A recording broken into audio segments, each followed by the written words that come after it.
I love Kirby Air Ride, but I'm not gonna lie, this game sucks. It is not an underrated gem, and it's definitely not Sakurai's magnum opus. This is. Kirby Air Ride is either a game you'll get bored of instantly, or one you'll find enough amusement out of to play for hundreds of hours, and I would know. I'm in the latter, and everybody I've shown this game to is in the former.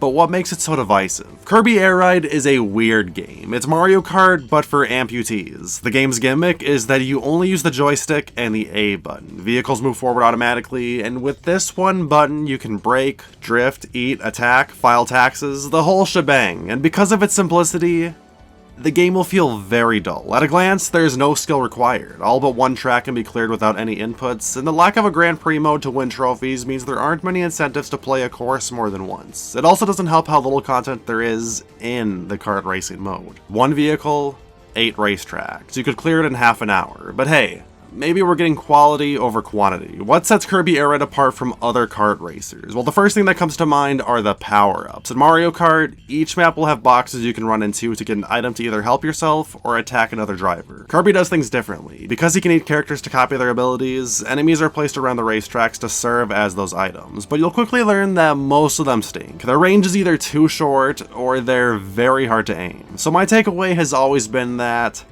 I'd rather just play Mario Kart. But Air Ride has one little addition that changes everything.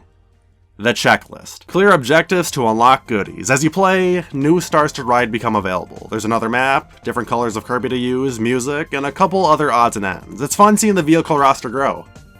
Unfortunately, they're all trash. Every single star has doo-doo turning, uncomfortable drifting, and if you're lucky, some guy who plays competitive Pokemon wants to have sex with it. Maybe that's why Kirby is pissed. Why are they all so bad? Like, imagine playing this game with your buddy for the first time and they tell you 90% of the vehicles aren't good. What kind of a first impression is that? And the thing is, I've seen people online say that mastering the stars is part of the fun. But as a licensed car driver, I disagree. No, I don't want to replay Magma Flows with a Turbo Star for an hour so I can feel good about saving 5 seconds. And I'm especially not going to do it if there's no achievement to be unlocked. But if you do enjoy that kind of grind, this will be a great time. The checklists don't just serve as a score to beat, they also indicate a vehicle's skill ceiling. A casual romp through Checkered Nights takes me 4 minutes and 20 seconds, but when the game tells me I can do it 25 seconds quicker, well, now I gotta figure out how to save all that time. Honestly, Air Ride works better as a single player game where you try to get high scores, because that's where all the depth is. That's how you're gonna learn to play the game. I said enemies are borderline useless, but alone you realize how strategically placed they are. Defeating enemies gives bursts of speed, and in some of these missions I could only clear them after routing a path that takes full advantage of all their spawns. Does this make me appreciate the Jet Star more? Hell nah, but at least the racetracks are fun. Despite there only being 9, this selection is energetic and full of memorable set pieces. You'll be diving into volcanoes, ramping off of crabs, whipping it across floating rapids. They really got ambitious with these designs, and the fundamentals go beyond expectations. Kirby Air Ride isn't afraid to add sharp turns and tamper with terrain. It's like they tried to give every star an opportunity to shine in each level, be it their ability to glide or drift around corners. If you really care about personal achievements, these maps will pull you in as you optimize a vehicle in time trials. Too bad 9 times out of 10, I'm sticking with the Swerve Star, because it's naturally fast and ignores half of the mechanics that make Air Ride stand out from other racing games. And that's where it all comes full circle, because at the end of the day, I want to have fun, and as I've said, every vehicle sucks. The best star breaks the game, and the checklist is only worth the effort if you're willing to drudge through all the bad. And even though the racetracks exceed what was normal for the time, it's not enough to salvage how incomplete the mode feels for the average player. Luckily for us, there's 2 more modes you don't traditionally see in kart racers, like Top Ride, which is very reminiscent to some Mario Party minigames. You get a smaller map that fits the entire screen, and packed in it is all the chaotic action Air Ride was supposed to have. Top Ride's exactly what it looks like. Mario Kart Jr. Enemies are gone and replaced with power-ups, and the diversity from these is insane. Speed boosts, weapons, booby traps. With how tiny the racetracks are, a single item can flip the entire game around, which is a huge contrast to Air Ride where they're irrelevant unless you turned on health. And once again, they did a great job with the level design. Each one has a gimmick or two to really set them apart, like Light will randomly spawn shortcuts and barriers, and Metal contains buttons players can press to activate fans that spin obstacles around. In grass and fire, you can run into trees and volcanoes to hurl bombs and lava onto the course, and at sand, you drive on teeth and get eaten by a worm named Ant Doom. Rounds only last a minute, so Top Ride is super approachable if you're looking to pick up a few games in a brief amount of time. But with that comes a cost, because even though this mode is arguably better than Air Ride, you'll probably get sick of it even faster. This really is a what you see is what you get kind of mode. Stars all play the same, so the checklist is much easier to clear once you know what you're doing. And I feel like the difficulty on these challenges was dumbed down quite a bit, because I 100%ed them when I was 12, but Air Ride on the other hand still has me trying. And if there's one thing I can comfortably say about Top Ride, it's that the mode is impossible to entrance new players with. Maybe you big brain viewers can relate to this plight, but every time I introduce this mode to someone, all 5 of their senses shut down. I don't know how else to explain this phenomenon. Like, the hand-eye coordination required to play Top Ride is extremely straightforward, yet these people find a way to drive backwards and lose where they are every time. And you know what? I'm not afraid to admit that my friends and family and my sister's friends are all stupid. This video was a hot take anyways. I'm sorry guys, I didn't actually mean that. I don't know, I just had to think that something about this mode isn't beginner friendly. Kirby's Air Ride has one of my largest sample sizes for witnessing people playing a game in person. And out of like the 10 people I've played this with, every single one was having a lukewarm to frustrating time with this mode. So Kirby Air Ride has 2 strikes and 1 more pitch, and the last mode is City Trial. If you've been around Kirby Air Ride discussion, this is all you're gonna hear about, and the people who talk about this mode will not shut up about it. I mean, look how much of this video you have left. Air Ride and Top Ride are window dressing. City Trial is Kirby Air Ride. God, when people whine about how badly Kirby Air Ride needs a sequel, what they really mean is they want to play City Trial on current gen hardware. But what they don't tell you is they wouldn't spend $60 to do it. So what is City Trial and why is it so special? Well, it's basically a sandbox, just an open, empty world to drive around and do nothing. So you'll probably get bored of this quicker than the racetracks. But for the few of us who have stuck around waiting for the mode to get better, we can all attest that City Trial is a way of life. So what goes on here is for 5 minutes, you'll be driving through the city. Items will spawn, and with those you can change your stats or find a weapon to assault other players with. Maybe you'll find a vehicle to exchange with, or a random event will occur to halt your progress. And it all ends with a minigame for everybody to compete in. And that's City Trial. The first time I played this mode, I was completely underwhelmed. I got Kirby Air Ride right in the middle of my indifferent to kart racers phase. So nothing about not just this mode, but the whole game was pulling me in. I actually hated it so much I stabbed the box. In any other timeline, I sold Kirby for $7 in-store credit. But you're observing the reality where this was my 5th Gamecube game, so I kept playing it because what else was I gonna do? Clear the first 15 levels of Super Monkey Ball again? No, I was obviously gonna return to Kirby, so I kept playing it begrudgingly. And then all of a sudden, I started to enjoy the game.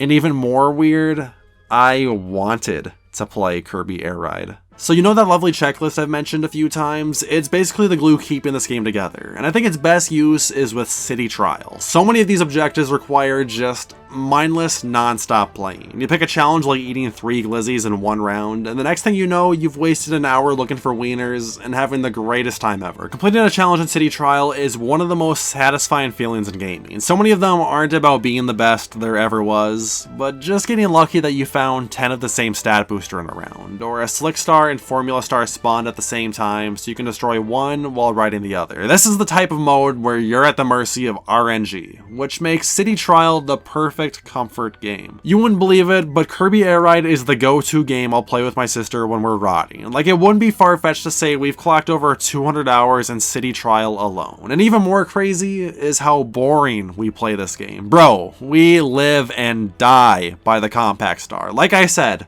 every vehicle sucks. Why settle for slippery turning when you can have below average? And we don't even fight each other, just pick up stat boosts and break blue boxes. My sister literally only circles around the city in a counterclockwise route, like she's a London Bobby patrolling her beat. Okay? City Trial's got her trapped like a lost colony of ants. So, random story. When I was a kid, I could only play video games 4 days a week, and I made this stupid contract on loose leaf paper with my mom. Like, it was official. And I followed it responsibly for 8 years. And the only reason you can catch me playing anything on a Monday is because when I was 13, my sister tempted me with City Trial during one of my off days. And we did it. And I felt dirty. And then she wanted to do it again. And this time our dad walked in on us. And since then, the contract was broken. So when I die and God tells me to burn in hell for betraying my parents, we can blame Kirby Air Ride. So where were we? City Trial. Hey, how about those events? You can be minding your own business and boom, arson. This might be the worst fictional city to live in, with the frequency of odd occurrences that happen. It's a popular destination for meteor herds and aliens. Large stone pillars rise from the ground. Item boxes will often gain a rubbery texture that produces a song that turns people anti-Semitic. Dynablade treats this place like an Airbnb. I'm scarred from the countless attempts I've made to get this bird to step on me. It was the last achievement I needed on my checklist for a long time. Her event happens like once or twice an hour, and each time you have one shot to quickly drive under her when she jumps. And every single time, I'd be just a little too far away. But let this checklist be a testament to my love for this game. If any of you clowns wrote a nice little comment trying to invalidate my opinions before watching the video, you could not be more than wrong. How about you get on my level? And I haven't even talked about the mini games yet. You know I fuck with some mini games. With the point of City Trial being to collect a shit ton of stats and drive hyper specialized vehicles, it is a blast zipping around these maps, even at the cost of victory. There's 8 different types of mini games, and you get a decent amount of variety here. Drag race is a linear head-to-head with a few obstacles to interrupt you, but if speed's not your forte, high jump and air glider are tests of distance and height. Target flight mixes all the skills together in a first come first serve race to a wall full of points, and if you're looking for carnage, destruction derby's this game's equivalent to Super Smash Bros. Maybe you want to collect more stuff, like bodies. Well, Kirby Melee's the mode for that, and in a teamwork style event, players can work together to defeat King DDD. And hey, every single racetrack from Air Ride's in here too, adding up to 24 different games, which means while you'll probably encounter repeats, you should also not be playing that long. Go outside. And of course, there's a bunch of challenges related to them all, like getting high scores on the races and amassing glorious bounties and destruction derby. All of them can be cleared playing without City Trial, but part of the fun for me has been waiting for the games to appear after I've juiced up my compact star and breaking those records like the little engine that could. But on the other side of the spectrum, why not win in style with a legendary star? Hidden in red boxes, there's a small chance you'll find a holy vehicle part. And by small chance, I mean they will spawn everywhere my sister doesn't drive, and with these locations having 100% odds if a red box appears in them. There's a whole science to the legendary stars, and after years of playing this game, I got it all memorized. But anyways, if you gather all 3 parts, you'll create either Dragoon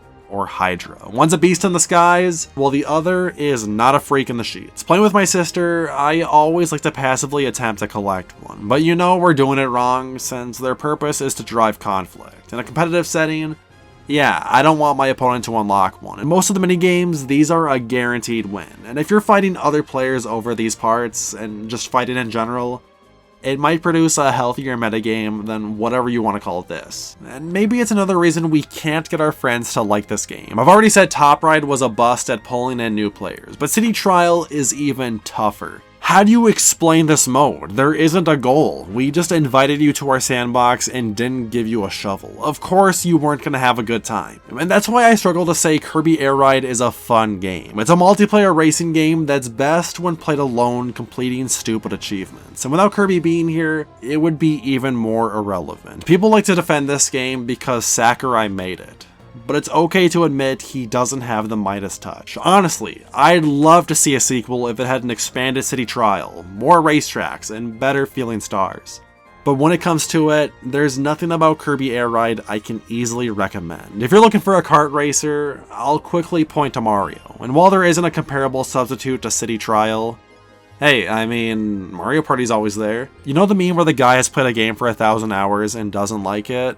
Yeah, that's me with Kirby Air Ride. Love the game, 5 out of 10. Thanks for watching the video, I hope you enjoyed it. Feel free to leave a like to help the channel grow, and subscribe to get updates on my uploads as soon as they happen. But until then, I will see you all next time.